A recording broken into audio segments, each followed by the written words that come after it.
बिहार 22 मार्च 26 पप्पू यादव का हमला। बिहार सरकार ने किसानों को भगवान भरोसे छोड़ दिया, लोकसभा में उठाएंगे मुद्दा। पूर्णिया बिहार से मोहम्मद इरफान कामिल की खास रिपोर्ट। यूपी आज तक न्यूज चैनल। पूर्णिया बिहार। पूर्णिया निर्दलीय सांसद पप्पू यादव ने बिहार सरकार पर किसानों को भगवान भरोसे छोड़ देने का आरोप लगाया है।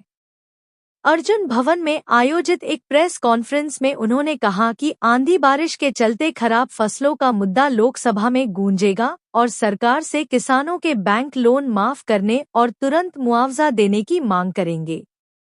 पप्पू यादव ने कहा कि सीमांचल और कोसी क्षेत्र के किसानों की हमने लोकसभा के भीतर प्रधानमंत्री आवास योजना, सरकारी आवास, मुख्यमंत्री सड़क, जल नल योजना और बिहार के लगभग अभी जो उजागर हो रहा है, लगभग बिहार के नगर निगम, नगर पालिका में जो लूट हुई है उसको हमने सदन के भीतर पूरी इंक्वायरी में चाहता हूं, मैंने कहा करने।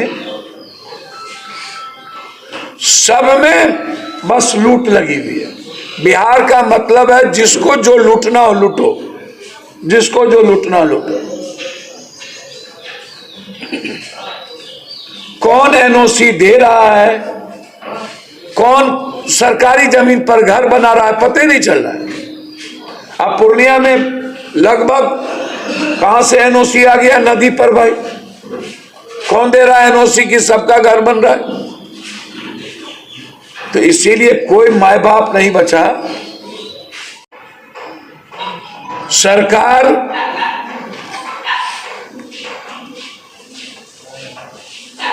अपनी कमजोरी को बचाने के लिए बच्ची को बलि का बकरा बना रहा है और बाद में मरने के बाद उसके चरित्र का दुष्हरण करना यह सही नहीं है। हम छपड़ा भी गए थे, वहां भी यह कह देना कि बच्ची का प्रेम प्रसंग था। भैया सरकमस्टांसेस तो थे मरने के कि नहीं थे? किसने मारा? या बच्ची मरने पर मजबूर क्यों हुई? तो 302 का मुकदमा लगेगा क्यों? नीड्स की बच्ची के मामले में अभी तक मनीष का, घर के मालिक का मोबाइल का लोकेशन और उसकी पूरी कॉल डिटेल की जांच तक नहीं हुई, वैसे ही रखा हुआ। डॉक्टर का कॉल डिटेल जांच नहीं हुआ। और मनीष के हॉस्टल में सेक्स रैकेट चल रहा था ऊपर में। 62 बच्ची में कितने बच्ची पढ़ने वाली थी, कितने बच्ची बंगाल और नेपाल की थी, वो उसको देखने की जरूरत है। रजिस्टर देखने की जरूरत है कि वो 60-62 बच्ची में कौन कौन लोग थे, उस पर नहीं सवाल। मेरा 2 सवाल इसमें है कि बच्चे के परिवार ने पूरे थाना पर आरोप लगाया है, डगरवा थाना, और अभी तक डगरवा थाना के किसी पर भी इतनी बड़ी घटना, बच्ची बच सकती थी यदि हम एक्शन लेते।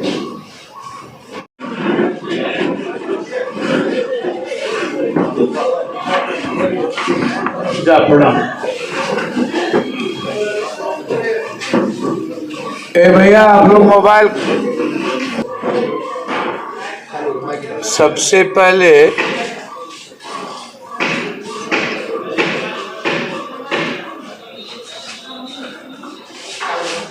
जो ये नेचुरल डिजास्टर आया,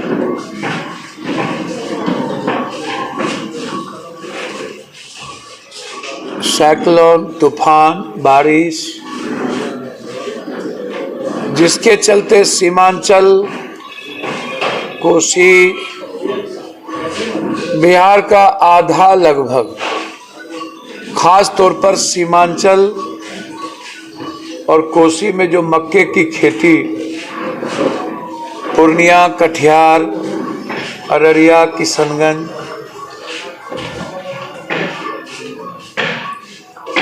सुपौल, मधेपुरा जो इलाका है, सबसे ज़्यादा मक्का 65% खेती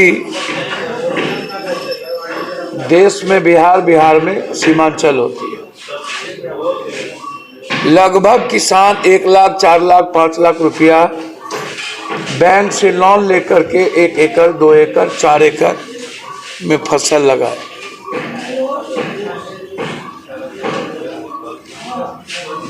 और लगभग किसानों का फसल बर्बाद हो गया। कोढ़ा में एक बुजुर्ग का हार्ट अटैक हो गया।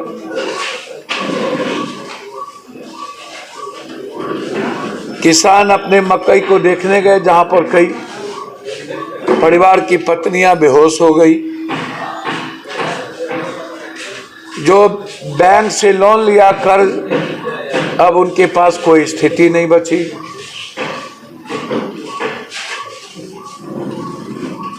तो हम आग्रह करेंगे कि सरकार अविलंब पूरा आकलन करने की जरूरत ही नहीं है।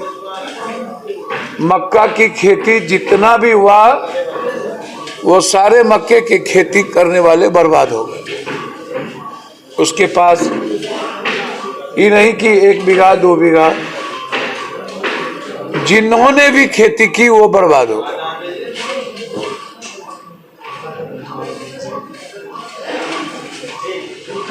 जिन्होंने भी खेती, आपको आश्चर्य होगा। इस तरह मक्के के बाद भी कई फसल हैं जिसकी बर्बादी हुई। अन्य फसलों का मूल्यांकन करना जरूरी है, लेकिन मैं कंप्लीट मक्का खेती करने वाले किसानों के लिए अविलंब सरकार से मांग करता हूं कि इस साल का जो भी लोन लिया गया है उसको माफ कर दें। अविलंब बैंक को कहे कि कोई भी इस साल में लेने वाला जो लोन है वो किसी भी किसानों को नहीं देना पड़े।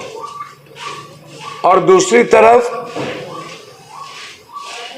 जो किसान को लागत लगी उसका मुआवजा मैं चाहूंगा कि सरकार अविलंब घोषणा करे।